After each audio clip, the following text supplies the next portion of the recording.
tariqan ila jannah. Wa qala al-Imam Syafi'i, akhi lan tanala al-ilma illa bi sittatin sa'umbika an tafsiliha bi bayanin zaka'un wa hirsun wa istihadun ila akhiri sabil. Hadratul Mukarramun, para alim ulama, para zu'ama, para sesepuh masyarakat, para habaib sekalian, para asatidzah, wabil khusus sahibul majlis al-mukarram wal-muhtaram ad-da'i ilallah Al-Habib Hamid Abu Bakar Al-Hamid. Mudah-mudahan Allah Subhanahu wa ta'ala panjangkan umurnya, panjangkan badannya, panjangkan daripada ilmunya, tambah istrinya. Amin.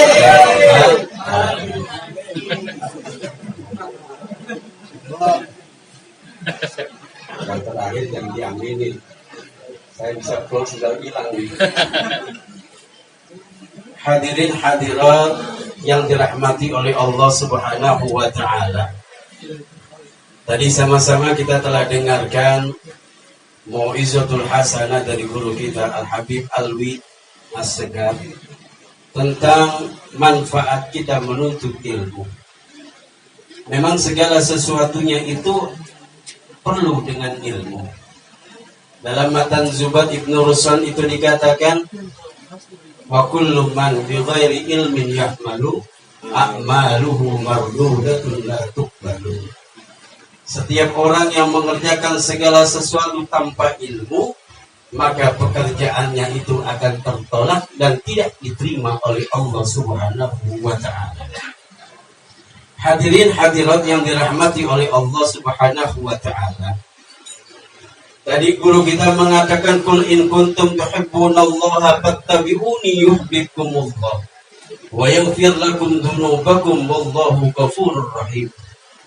Ini terdapat daripada surat Ali Imran ayat 31, bahwasanya asbabun nuzul daripada ayat ini tak kala penduduk Mekah mengatakan bahwasanya saya cinta kepada Allah Subhanahu wa ta'ala, maka Rasulullah sallallahu alaihi wasallam mengatakan, jika engkau benar-benar mencintai Allah, maka ikutilah segala apa yang aku kerjakan, karena itu termasuk ittiba'ur Rasul, mendapatkan sunnah daripada Rasulullah sallallahu alaihi wasallam. Kita berkumpul di tempat ini adalah salah satu sunnah Rasul sallallahu alaihi wasallam, yaitu kita menuntut ilmu.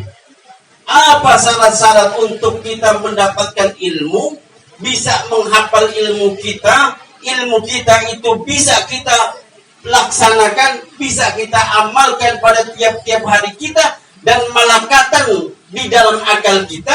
Rasulullah sallallahu alaihi wasallam menyatakan dalam satu sabdanya, man arada ayyuhabidul ilma ayyulazima salasa hisolin. Siapa orang yang ingin ilmunya itu melekat di dalam hatinya, di dalam akalnya, maka hendaklah mereka itu mengamalkan 3 perkara. Yang pertama, dawamul wudu. Wudu terus-terusan. Artinya setiap langkah kita itu selalu kita itu dalam keadaan berwudu. Kadang-kadang kalau kita dawami wudu nih, Bib, kalau kita wudu nih pantat pengen keluar dulu. Itu susahnya. Baru kita wudu, perut kita rasanya nggak enak banget. Itu memang godaannya, tak kala kita mendawamkan wudu kita, ada saja tuh yang namanya ujian dalam kehidupan kita. Kita lihat sahabat Rasul sallallahu alaihi wasallam yang namanya Bilal bin Rabi'ah bin Rabah. Bilal bin Rabah tersebut adalah seorang sahabat Nabi sallallahu alaihi wasallam. Tak kala beliau Rasul melaksanakan mi'raj ke Sidratul Muntaha wa talatu ilal jannah, ketika Rasul sallallahu alaihi wasallam mendatangkan surga, dia dengar tuh terompah daripada kakinya Bilal bin Rabah.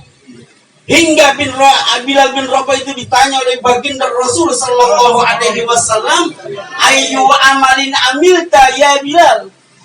Pekerjaan apa yang kamu kerjakan wahai Bilal, sehingga aku mendengarkan terompah derap langkah kakimu di dalam surga, kau masih ada di dunia, sendalnya duluan masuk surga. Ya Allah ya Karim. Tapi kata Rasul ketika dia mi'raj, "Itala'tu ilal jannah, faraitul jannah aktsaru ahliha al-fuqara."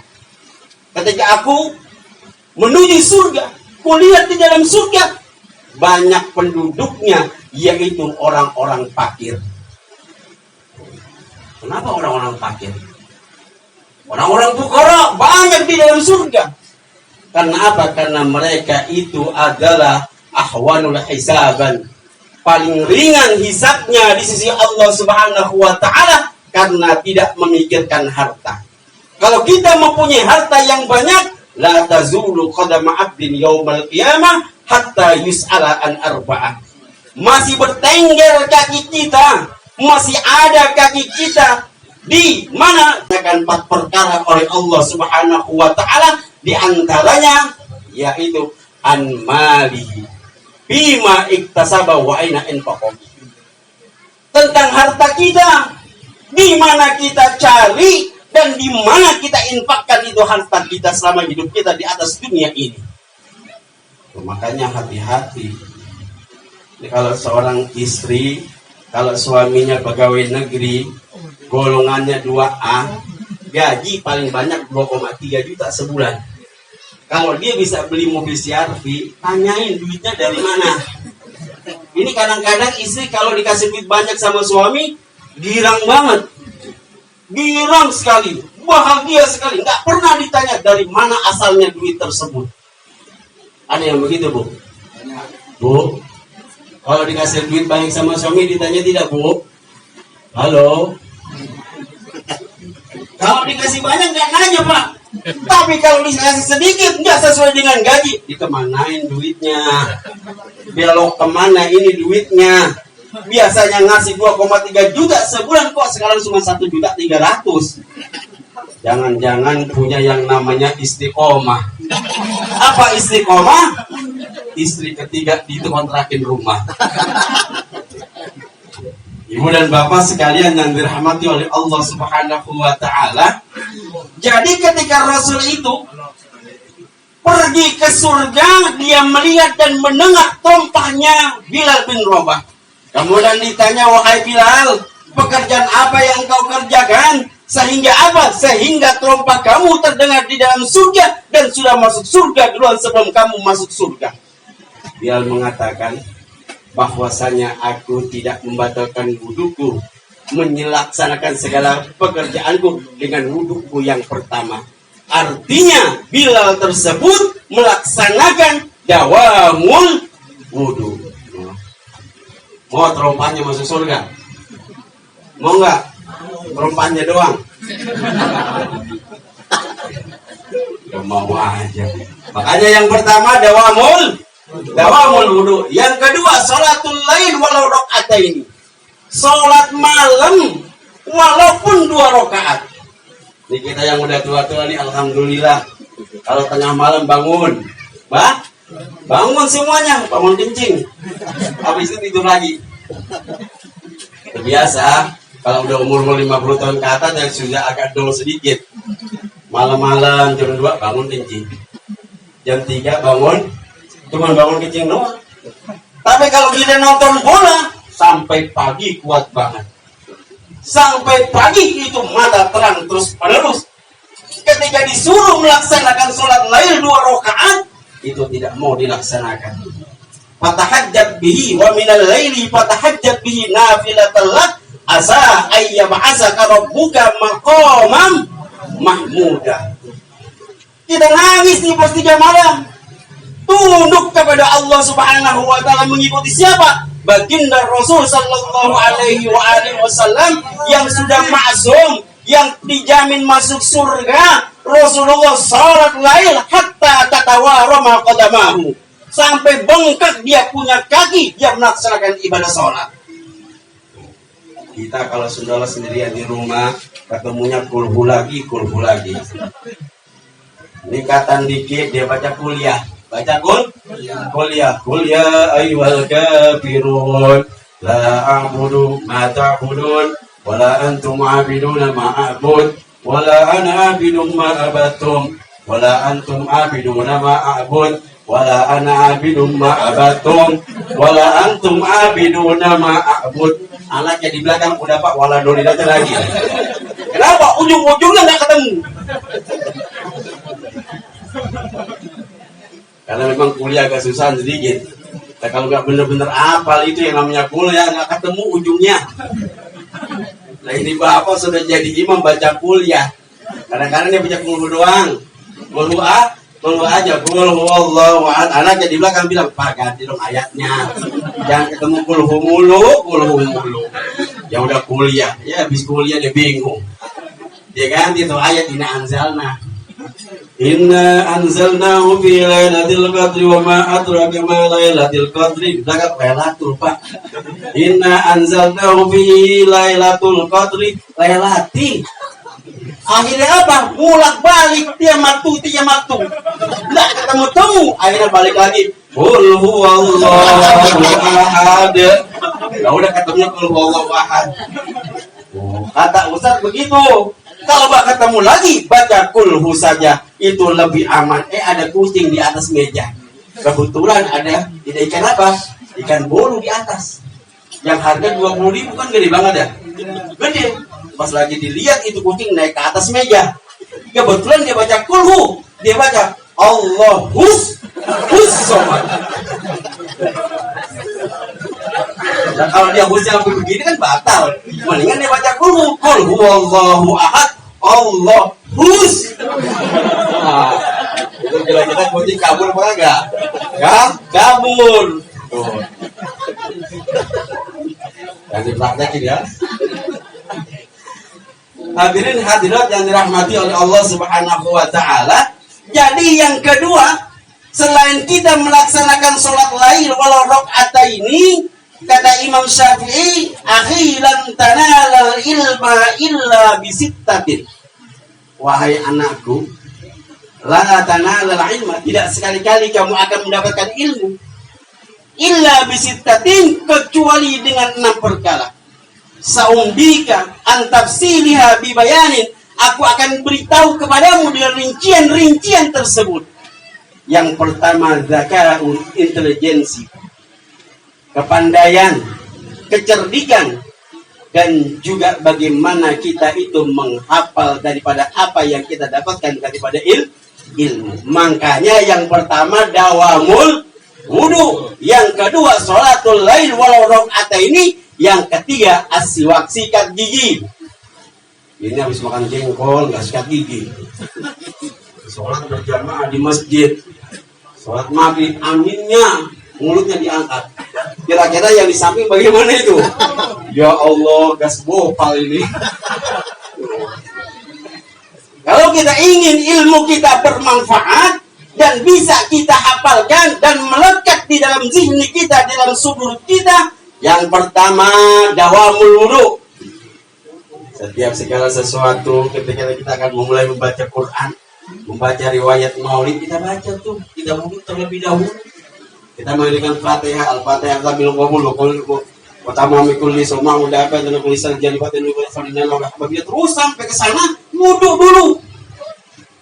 Supaya kita apa? Diri kita itu tohar suci. Yang kedua sholat lail, yang ketiga sewak, sikat gigi. Makanya dalam kitab Al-Arba'in An-Nawawiyah, ya, dalam kitab Irsyadul Ibad ila Sabil Rasad karangan Zainuddin Al-Malibari, itu diterangkan yang dikatakan as-siwak, yaitu bagaimana kita itu menguatkan daripada geraham-geraham kita dan mulut kita dibersihkan dengan siwak tersebut agar apa? Ilmu yang suci tersebut masuk ke dalam diri kita secara suci, karena apa? Seluruhnya telah bersih. Kita bersihkan seluruhnya, baik itu dengan wudunya, sholatul lailnya, dan juga yang namanya siwak. Intelijensi ya. Yang kedua hirsun. Apa hirsun? Hirsun artinya serakah. Kalau serakah dalam ilmu boleh, tapi kalau serakah dengan harta tidak dibolehkan dalam Islam.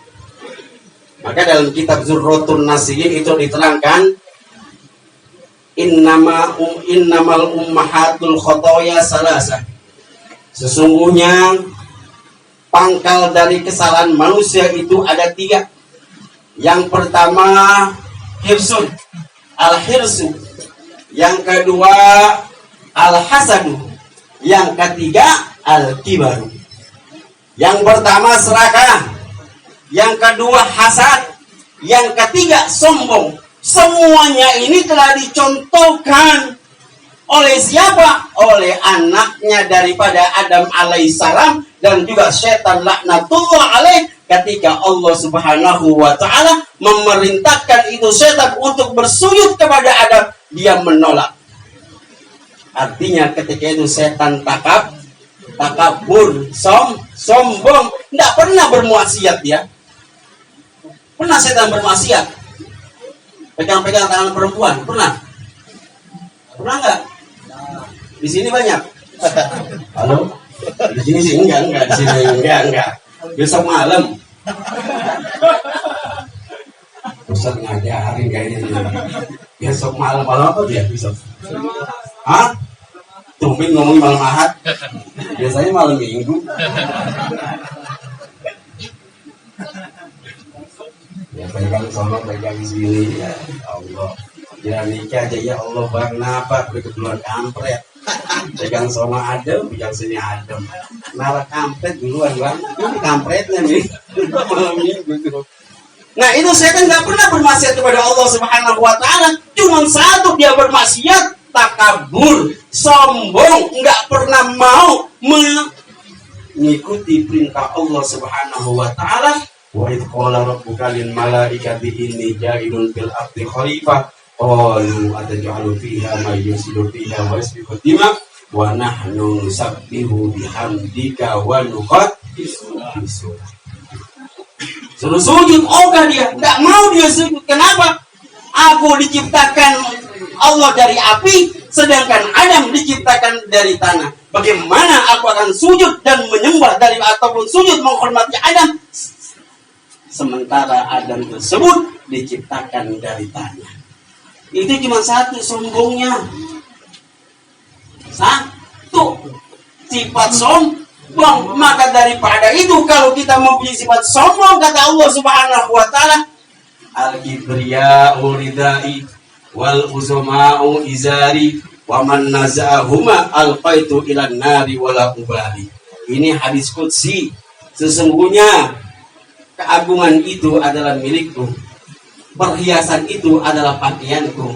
Siapa orang yang memakai di antara keduanya, kulemparkan dia ke dalam neraka jahanam tanpa aku pedulikan baginya.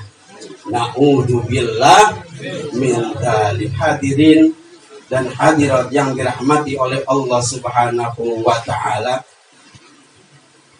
Itu 2 ya, hirsun. Yang ketiga istihadun, semangat. Ini kita lagi semangat ini menuntut ilmu, mengagungkan daripada Rasul sallallahu alaihi wasallam. Wa ma kana Allahu yu'adzibahum anta fihim. Tidaklah Allah itu mengadab satu kaum di mana di situ disebutkan nama baginda Rasul sallallahu alaihi wasallam. Kenapa? Karena Rasulullah yang pertama kali diciptakan dan terakhir kali diutus oleh Allah Subhanahu wa taala. Dalam berjanji pun dikatakan, apa dikatakan? Dikatakan dalam berjanji bahwasanya Rasul sallallahu alaihi wasallam tersebut adalah nabi yang diciptakan sebelum Adam diciptakan 1000 tahun yang lalu. Apa dalilnya yang menguatkan ini? Laulaka ma khalaqtul aflaq. Kalau bukan karena engkau wahai Muhammad, karena bukan engkau kalau Muhammad, tidak akan ciptakan langit beserta isinya. Itulah kemuliaan baginda kita Rasul sallallahu alaihi wasallam. Mudah-mudahan kita yang memuliakan Rasul dimuliakan oleh Allah Subhanahu wa taala, dimasukkan ke dalam surganya Allah Subhanahu wa taala. Dan ini sedang menuntut ilmu dan mengagungkan daripada nama Rasul sallallahu alaihi wasallam sesuai dengan apa yang disabdakan, man salaka tariqan yaltamisu fihi ilman sahhalallahu lahu tariqan ilal jannah rawahu at-Tirmidzi. Man salaka tariqan, siapa orang yang berjalan yaltamisu fihi ilman, mencari ilmu, sahhalallahu lahu, Allah akan mempermudah baginya tariqan ilal jannah, jalan menuju surganya Allah Subhanahu wa ta'ala. Mudah-mudahan semua kita masuk dalam surganya Allah Subhanahu wa ta'ala, berkumpul kembali mengagungkan dan memuliakan asma Allah serta Rasul sallallahu alaihi wasallam. Sebagai apa? Pengikutnya yang setia selalu membaca riwayat maulidnya Rasul sallallahu alaihi wasallam. Hadirin hadirat yang dirahmati oleh Allah Subhanahu wa ta'ala, jam saya menunjukkan jam 9 malam. Betul nggak? Jam berapa? Ini jam 9 malam ini. Ini WIB Jakarta. Kebetulan nih saudara saya juga Habib Al-Ghazali dari Jakarta. Ada pin bede? Ada di Jakarta pin? Lebak Bulus ada kali ini ada. Anak di Bintaro. Ada terkuah ini. Ada tuh kan, gorib. Bukan gorib. Kalau orang Mesir namanya gorib, karena kop dibaca G, gorib. Alhamdulillah, nata dihina. Ala tariqil mahabbatillah wa rasulillah sallallahu alaihi wasallam. Demikian hadanallahu wa iyyakum ajmain. Summa assalamu alaikum warahmatullahi wabarakatuh.